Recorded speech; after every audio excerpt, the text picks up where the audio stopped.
постојат тенденции и од страна на Европската Унија, но и во случајот од Британија, да најдат начин како да се решат од оние луѓе кои што тие сметаат дека не треба да аплицират или дека се одбиени за апликации при аплицирањето за азил. Ние како Организација за човекови права сметаме дека тоа е прекршување на нивните права.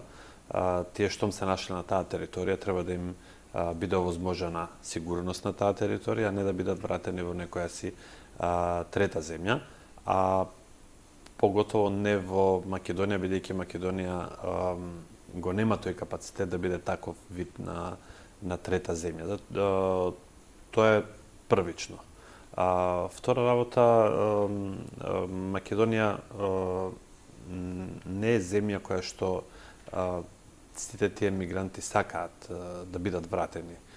Дури они кои што поминуваат низ Македонија, ретко кој останува, не застануваат. Ги немаме тие, ја немаме таа економска перспектива ниту за нив, ниту за нашите граѓани. И од таа причина ќе биде многу комплексно било каков план да се направи да тие луѓе останат во земја.